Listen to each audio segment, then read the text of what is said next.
Sí, dice así, soporta tu proceso, para disfrutar de tu propósito.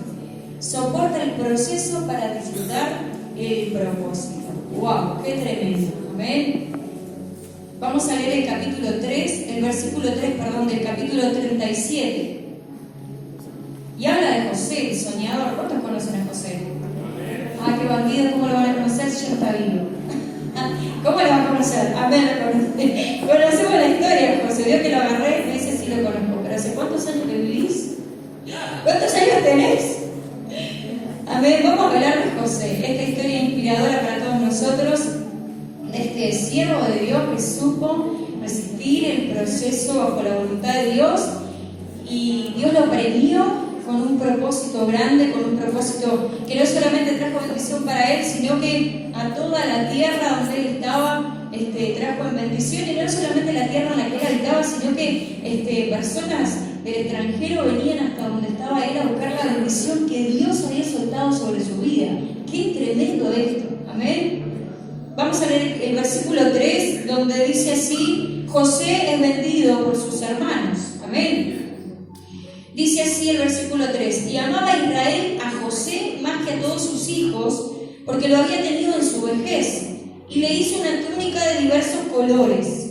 Y viendo sus hermanos que su padre lo amaba más que a todos sus hermanos, le aborrecían y no podían hablarle pacíficamente. Padre, te damos las gracias por tu palabra, Señor. Pedimos que nos hables, nos ministres, nos enseñes. ¿Qué quieres que aprendamos?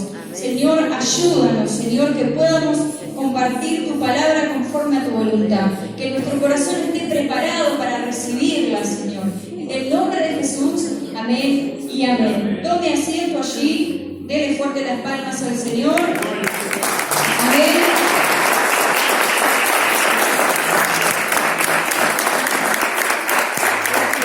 Gloria a Dios. Y qué linda historia podemos compartir, como recién les decía, acerca de José, el más chico, si no mal recuerdo, de 11 hermanos. El soñador, sí, todos lo conocemos por el soñador, amén. Y cuenta la palabra, recién leíamos allí donde dice Israel. Todos sabemos que Israel es Jacob, ¿verdad? Allí cuando Jacob luchó con el ángel, Dios le cambió el nombre a Jacob y le puso Israel, amén, porque había peleado por su bendición y había vencido. Entonces ahora la Biblia lo nombra como Israel, amén, pero en realidad es Jacob. Y cuenta la palabra de Dios que José era hijo de Jacob y que este padre amaba con mayor amor a José, amén, que a todos sus hermanos. Es que en realidad podemos traducirlo como que era el menor, ¿verdad que sí? Creo que todos los que somos padres, madres, el más chiquito es como que el más tierno, ¿no? No es que uno ame más al más chico, sino que lo interpretamos como que es el más consentido, el más mimoso, el más delicado. Siempre uno tiene un cuidado cuando son más chiquitos, un cuidado más intenso que con los grandes, que ya de repente se pueden desenvolver un poco más, ¿verdad que sí? Y sumado a esto, José era el hijo de la vejez, el hijo que había tenido con su mujer en la vejez, Jacob. Entonces era como su trofeo, era como aquel amor que le tenía a su esposa, volcado en ese último hijo para este entonces, Israel, Jacob, había puesto su amor en ese niño. Ya los otros eran hombres grandes, ya trabajaban en el campo, trabajaban pastoreando, ya hacían un montón de cosas, ya se sabían desenvolver. Ahora este padre le vuelca todo el amor al chiquito, que tiene en la casa. Amén. Y cuenta la palabra, dice la palabra que Israel amaba más a José. Lo mimaba más que a los hermanos grandes. Amén. Y cuenta la palabra más adelante, ustedes ya la conocen esta historia, pero es bueno que la puedan leer en su casa. Yo no la voy a leer toda porque es larga. Pero cuenta la palabra que los hermanos le tenían celos a José. Porque José, en esta inocencia, en esta poca maldad que tenía en su corazón, venía y contaba todo a sus hermanos. El padre de José lo mandaba a él, vamos a decir, a humear. Humear no se dice, no habías hecho humear. Lo mandaba a ver qué es lo que estaban haciendo los hermanos. Y ese nosotros nos pasa, por ejemplo, con Samuel, que es el más chiquito, que cuando Benjamín está haciendo alguna travesura, él viene corriendo y nos dice: mamá, Benjamín está haciendo esto. ¿No le pasó con sus hijos al más chiquito? Y allá van los padres: ¿qué estás haciendo? Muchas veces es verdad, muchas veces es mentira. Pero el más chiquito siempre tiene esa picardía de gloriar a los padres, que es lo que están haciendo los hermanos grandes. Lo mismo pasa con Cintia, amén, o con Elías, a veces cuando está en casa: ay, fulanito está haciendo. Los hermanos lo quieren matar. Lo quieren matar, porque es porque le vas a decir a mamá, le vas a decir a papá lo que estamos haciendo. Y más cuando están tocando algo que no puede, o están haciendo algo que no debe. Entonces siempre hay ese chichío entre hermanos, que es normal. Pero fíjense que la palabra de Dios cuenta que los hermanos de José le tenían celos. Porque no solamente que transmitía al padre un amor especial, porque José era el más pequeño, sino que le tenían celos por lo que él portaba. Por esa inocencia que José tenía, por esa manera de ser que José tenía, porque José iba a decir maldad a lo que los hermanos estaban haciendo y se lo contaba al padre por obediencia. José no es que le quería hacer un mal a los hermanos, no es que estaba pensando en decirle a papá y a mamá lo que están haciendo, no, José lo hacía por simple obediencia a su padre. Y los hermanos canalizaron la rabia, la envidia, los celos, la bronca, el resentimiento sobre la vida de José. A tal punto que un día de estos, los hermanos estaban por ahí con las ovejas, con el ganado, estaban trabajando, y el padre le dice: bueno, anda y fíjate que están haciendo los hermanos, porque para lo mejor los hermanos eran medio batidos, y 2 por 3 se mandaban alguno. Entonces, cuenta la palabra de Dios que José fue a ver a sus hermanos lo que estaban haciendo, y que para ese entonces los hermanos entre ellos lo vieron venir y deciden matarlo. ¿Por qué deciden matar a José? Porque José tenía sueños, porque José tenía un llamado, porque José tenía revelaciones de parte de Dios, porque Dios había escogido a José para cosas grandes. Decirle a la que tenés al lado: Dios te escogió para cosas grandes. Y desde el primer momento que Dios te escoge para cosas grandes, el diablo quiere destruirte. Quédate bien tranquila, mujer, quédate tranquilo, varón, que siempre va a haber alguien puesto por Satanás para destruirte. ¿Por qué? Porque sabe que Dios te ha escogido para cosas grandes. Amén. Amén. José tenía sueños de parte de Dios, tenía visiones de lo que iba a venir en un futuro. José tenía revelaciones de parte de Dios a través de los sueños, de lo que Dios iba a hacer con él, que Dios lo iba a poner en alto y que sus hermanos iban a estar sirviéndole. Pero este aquí, que con toda esa inocencia, con toda esa alegría, con todo eso que genera el llamado de Dios, lo que Dios te da, José iba corriendo a contarle a sus hermanos: sí, soñé que ustedes todos, sus manojos, que estábamos en el campo, y sus manojos de hierba se inclinaban todos a mí. Aún el padre, hermano, miren lo que le voy a decir, aún el padre de José, siendo un siervo de Dios, un hombre de Dios, no podía entender el llamado tan grande que Dios tenía sobre la vida de José. Porque cuando José contaba estos sueños, en una oportunidad el padre también como que le reprendió: ¿qué es esto que nos dices? No entendemos de lo que estás hablando, y te estoy hablando que Jacob era un hombre de Dios. Te estoy hablando que el padre de José era un hombre de Dios, y aún él no podía entender el llamado tan grande que Dios tenía sobre la vida de José. Dice la palabra de Dios que después de haberlo reprendido un día de aquellos que José contó sus sueños, dice que el padre de José quedó meditando en eso, quedó pensando, pero no lo entendía. A todo esto, con todas estas historias tan lindas de que Dios va a usar a José, de que los hermanos se van a inclinar a él, de que en un futuro los hermanos le iban a servir, y que la luna, las estrellas, todas se inclinaban a José, en toda esta emoción en la que José cuenta este plan de Dios, estos planes, este propósito que nadie entiende. A todo esto, el corazón de los hermanos se endurece, se resiente, siembra envidia, siembra discordia y el deseo de liquidar a José. Qué tremendo es lo que estamos compartiendo. Y te voy a hacer una pregunta en esta tarde. ¿Cuántas tienen sueños?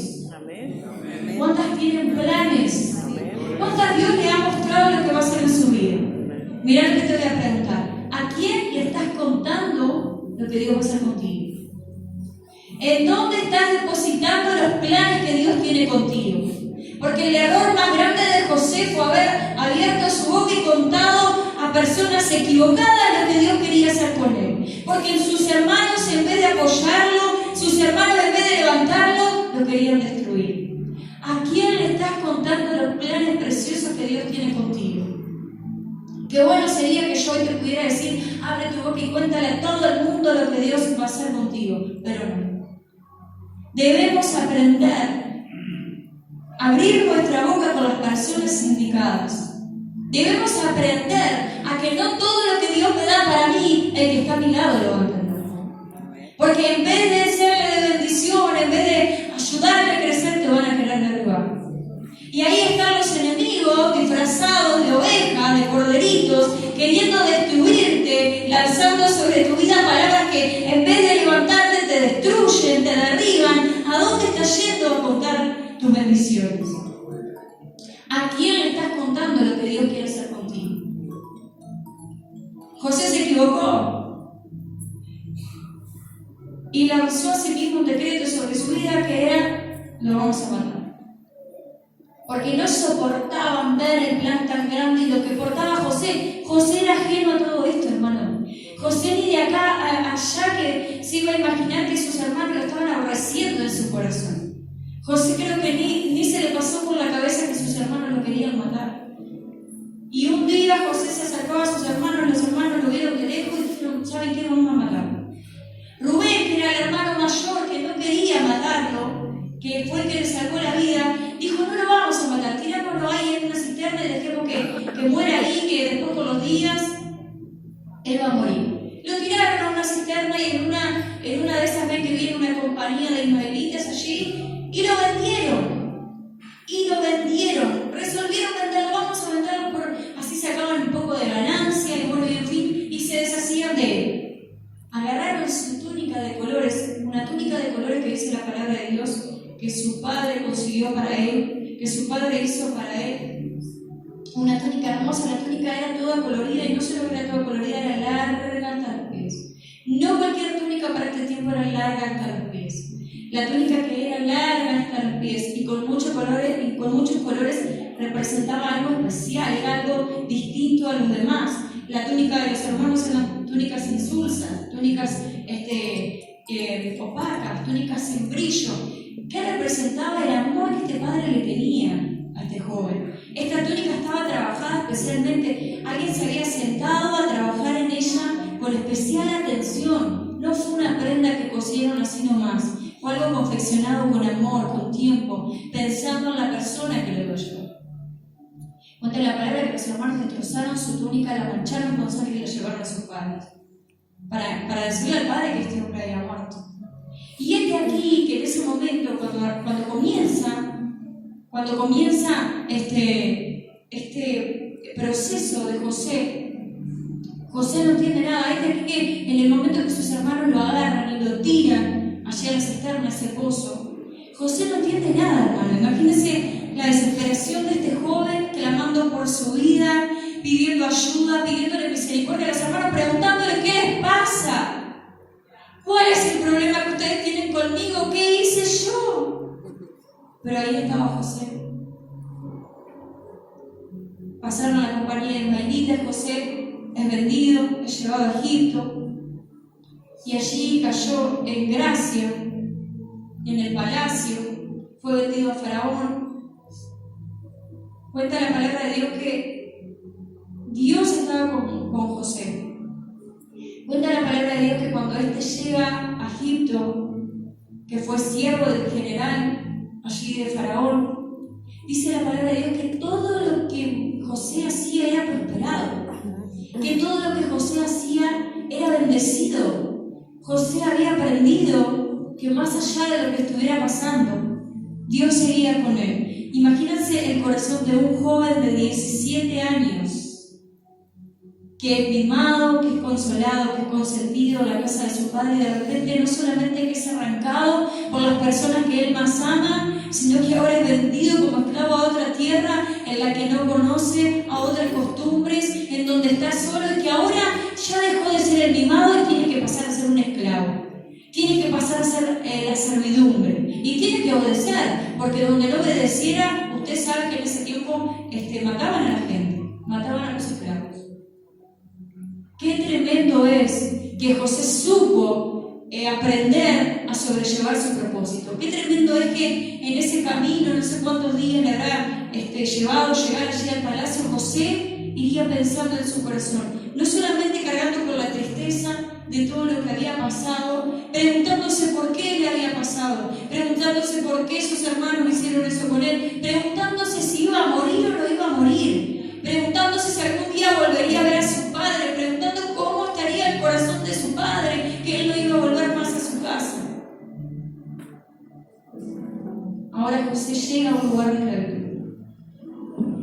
Y cuenta la palabra de Dios, recién se lo decía, que José era prosperado en todas las cosas que hacía. Dice que halló gracia en el lugar en el que fue, que a todo lugar que iba José era bendecido. José podía haber tomado cualquier postura, se podía haber puesto rebelde, podía haberse inclinado contra Dios, podía haber adorado cualquier tipo de dioses allá en Egipto, pero él se mantenía fiel a Dios, porque José entendía que los planes y los sueños que Dios le había dado iban más allá de cualquier foso, iban más allá de cualquier lugar donde él pudiera estar, que iban más allá de lo que pudiera estar viviendo. José decía, Dios me ha dicho que tenía planes conmigo, Dios me ha dado sueños, y no sé por qué estoy en este lugar, no sé cómo llegué a este lugar, me ha dolido llegar a este lugar, pero aún sigo en los planes de Dios, aún sigo en el propósito de Dios. José entendía que aún seguía los propósitos de Dios. No entendía lo que estaba pasando, más en su corazón sabía que estaba en las manos de Dios.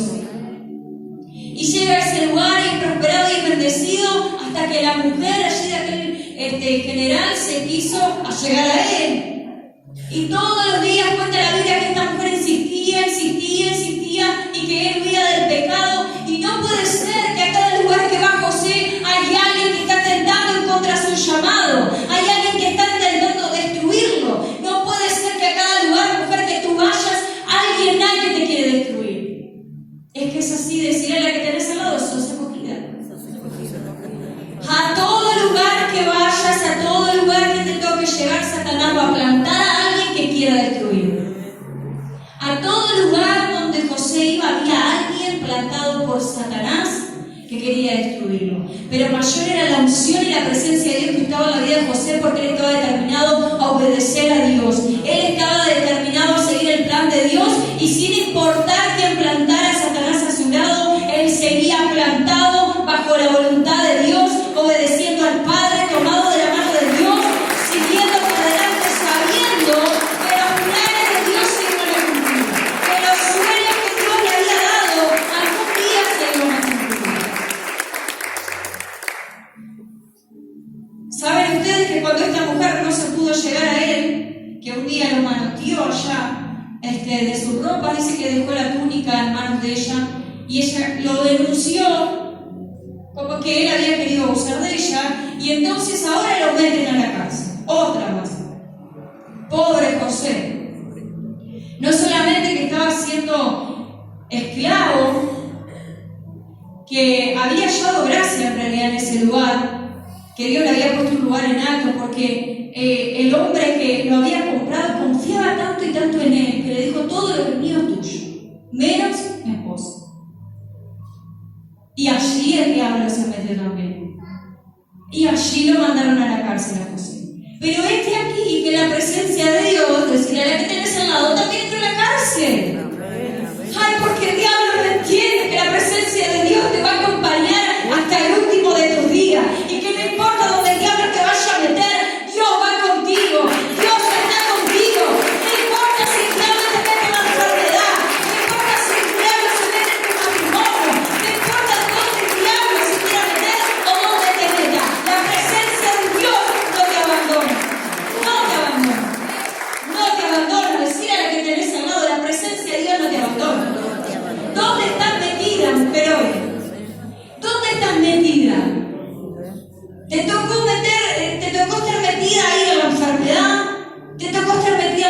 depresión, en la angustia, en la tristeza, el problema en el matrimonio, en el hogar. Estás endeudada hasta acá, no, hasta acá. ¿Hay una cuenta de eso? ¿Dónde te tocó estar metida? Decir a la que tenés al lado, che, la presencia de Dios está contigo. La presencia de Dios está ahí. Y si la presencia de Dios está, ¿qué interesa donde estemos? La presencia de Dios está con nosotros. Y la palabra de Dios se va a cumplir sobre nuestra vida. Vas a ser sanada, vas a ser liberada. Tu matrimonio se va a restaurar, tus hijos se van a restaurar, porque Dios lo prometió. Dios lo prometió. Gloria a Dios. Qué bueno es saber que la presencia de Dios también entró a la cárcel con José. ¿Por qué? Porque los que intentaron destruirlo lo llevaron de más en gloria y más en gloria y más en gloria. Porque cada intento de Satanás por destruir la vida de José era la mano de Dios moviéndose y levantándolo y poniéndolo más en alto cada vez. Dice la palabra que también halló gracia en la cárcel, que el que estaba encargado de la cárcel lo dejó a él, le dijo, hacete cargo. Y todo resolvía José allí en la cárcel. Y nada precisaba llamarle la atención y decirle que hiciera porque José tenía todo organizado. Los planes de Dios aún en José se estaban cumpliendo. ¿Y saben qué? Me ponía a pensar y decía, Señor, ¿cómo se cumple tu palabra? Dice la palabra de Dios. Séme fiel en lo poco y en lo mucho. Dios le enseñó primero a José a administrar la cárcel. Cuando supo administrar la cárcel, Dios lo puso a administrar un gobierno entero. Dios lo puso a gobernar. Dios lo puso a reinar. Allí le dijo, bueno, me has sido fiel ahí abajo, ahora vamos para arriba. No importa dónde te toque estar hoy, lo que importa es dónde Dios te va a poner mañana. Y Dios hoy te está preparando, mujer, porque hay algo grande de parte de Dios para tu vida. Aprende a ser fiel donde Dios te ha puesto. No reniegues más. Séle fiel con todo tu corazón, porque Dios te va a poner mañana en un lugar alto. Dios te va a poner en el lugar que quiere. Y voy a ir cerrando porque tenemos también reunión de jóvenes. Quiero dejarte y compartirte. Así como José fue bendecido, así como José aprendió a soportar el propósito, aprendió a soportar el proceso que tuvo, así como supo esperar, porque un día Dios lo sacó de la cárcel, lo mandó a llamar y lo puso a reinar, lo puso a gobernar. Así como José supo esperar, mire, no es que supo esperar en la casa tomando mate. No es que supo esperar calentito porque estaba frío y estaba con la estufa adelante. Dijo, bueno, voy a esperar que los planes de Dios se lleven a cabo en mi vida, gloria a Dios. No estaba en la casa, no estaba arrodillado, estaba en la cárcel, hermano. Estaba siendo esclavo, estaba tal vez pasando hambre, sin poder bañarse, lejos de su familia, con el dolor de la traición de las personas que lo amaban o que él consideraba que lo amaban. Con todo esto, José se supo mantener bajo la voluntad de Dios. Hasta el día que Dios dijo, has pasado la prueba. Amén. Has soportado tu proceso. Ahora te llamo a vivir tu propósito. Amén. Dios te quiere llamar a vivir tu propósito, mujer. Que no bajen tu brazo. No importa el lugar en el que estés el día de hoy. Le vas a decir a Satanás, Satanás, estoy a la voluntad de Dios. Voy rumbo a alcanzar el propósito. Estoy viviendo mi proceso, sí, pero segura de que voy rumbo al propósito que Dios tiene para mi vida. Dios te va a llevar a ese propósito sin importar el proceso que estés viviendo. Amén.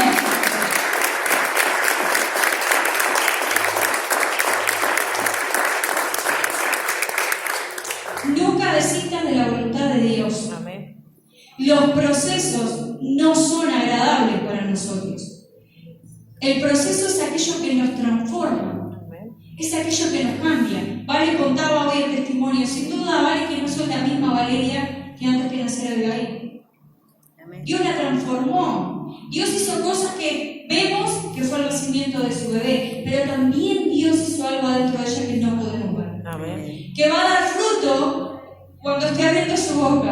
Amén. Que va a dar fruto y lo vamos a ver y va a dar a luz lo que Dios le ha dado en medio de ese proceso. Amén. No desistas, mujer, no desistas. Sigue creyéndole a Dios. Amén. No importa lo que estés pasando hoy. Dios dijo que iba a hacer cosas contigo. ¿Cuántas Dios les dijo que iba a ser posible? Amén. Decir a la que levantó la mano, che, Dios sí la va a hacer. Amén. Porque Dios no miente ni se arrepiente. Él